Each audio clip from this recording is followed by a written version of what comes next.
What's up, guys? Going to hear in this video, we're going to talk about some tight ends to play over on DraftKings.com for NFL Week 3. Much like the running back position, I didn't feel like there's a ton of in-your-face value at the tight end position, but there's a couple of guys that I'm going to try to get into my lineups this week. And we'll talk about them. I'm sure you've seen all the other videos, so we're making it real quick, talk as fast as possible. We're doing a bunch of giveaways for month passes at a VIP at RunDFS.com. Several different ways that we're going to explain to you how to win. But the three that we have announced, number one, if you get yourself a subscription at RunDFS.com, between yesterday and this Sunday, you'll be eligible for a free month extension based on a drawing this Monday. Number two, if you go to twitter.com/GundackerSports, hit the pinned tweet, retweet it. That'll get you entered. And number three, did we announce number three? I don't think we did. We didn't announce number three, so I'm not going to announce number three just yet. But hopefully, really soon, we will announce that. We have 6 to give away thanks to Russell Miller and my boy Rich at Tip of the Cap on Twitter. So shout out to them for dropping over $400 to sponsor some free passes. And of course, if you guys just want to go get in, RunDFS.com, get yourself a VIP pass, and of course you'll get entered to win an extension. And if you don't, it's worth it. It's worth it. You get access to spreadsheets, and you get into the RunDFS.com VIP Discord. And I'll actually be there in a little bit talking some baseball. And then, of course, this Saturday night, the candle burn. I didn't get out of that thing till 4 a.m. last week, making my lineups tight ends this week, NFL Week 3. A lot of prices, putting some obvious guys pretty expensive. Travis Kelce, $7,000 this week against a stout Ravens defense. So that's going to be one of those hard to click names because if you're like me, you're going to want to jam in those running backs. I'm not sure how much Kelce I have, although we know the volume's going to be there. Zach Ertz kind of floats up as a guy that piques my interest because backup Dallas Goedert aggravated what appears to be a groin injury in the pregame of the disaster Monday Night Football game against the Falcons. If you're an Eagles fan, it was injuries, and then when people got done getting injured, more people got injured. It was wild. Zach Ertz at least seems to be the last of the Mohicans when it comes to high-volume guys that we can count on. We saw Deshaun Jackson leave the game early with an injury. We saw Alshon Jeffrey leave the game early with an injury. And like I said, Dallas Goedert. So we'll be watching all three of those guys on the injury report as this week goes on. But right now, $5,700 for Zach Ertz. If you write WR on this position instead of tight end, is likely a lock. You see a lot of opportunities coming his way this weekend should those guys be out or limited with injuries. So $5,700 for Zach Ertz. I'm essentially looking at him like a receiver. He had 16 targets against the Atlanta Falcons, and if you've watched Zach Ertz pre-Dallas Goedert, that's not completely abnormal. So give me a high-volume guy that Carson Wentz can trust to catch the ball. Nelson Aguilar was another beneficiary when he would catch the ball, amongst others. Keeping it moving. Evan Ingram, I think, is in a great bounce-back spot. Last week, he kind of let people down. New quarterback there, but 8 and 14 targets in the first two weeks. I think the targets will be right back up. Mark Andrews, 4,600. Extremely huge first 2 weeks. 27, 28 fantasy points in his first 2 weeks.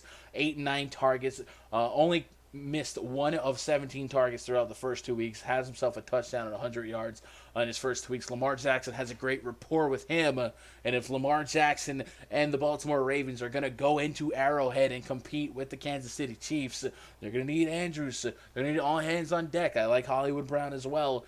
So Mark Andrews at 4,600, another guy I'll probably try and get. I do think this week he won't be as contrarian or low-owned as we've seen him in the previous couple weeks. Darren Waller against the Minnesota Vikings. I'm probably more on the Vikings defense here, but Waller has shown to be a high target guy for Derek Carr, keeping it moving. Let's talk about probably my favorite tight end of the week, Greg Olsen. This one comes with an asterisk because Cam Newton looks like he could miss this game, and we know Olsen has been Cam Newton's safety blanket, but Greg Olsen, man, we had injuries or ankle concerns.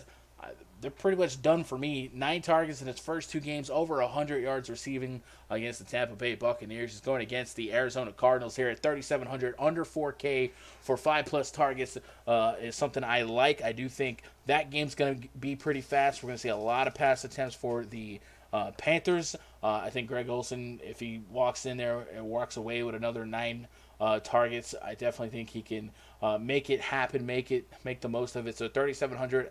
If you can give me 15 fantasy points, I'll live with it. But I do think in this game, the upside for a little bit more there. And I know, next man up quarterbacks tend to like their tight ends there. So Greg Olsen's a rock to lean on, and just perusing a little bit lower in the tight end position here. No one really screaming at me. Yeah, there's some ugly names. Virgil Green didn't really get a peak in targets in the absence of Hunter Henry last week. You can maybe double down on that and expect that to change. But yeah, down here, Ryan Griffin, here's a guy who was playing a ton of snaps, played 100% of snaps week 1, saw just 1 target week 2 with the third string quarterback behind the helm at 2,500. Maybe if he plays a bunch of snaps against the Patriots when the game likely to get out of control, maybe he sees a surprise uptick in targets. But for the most part, no one below Greg Olsen, someone that really makes me feel warm and fuzzy. So I'm probably going to have the most of Greg Olsen just because he's the cheapest.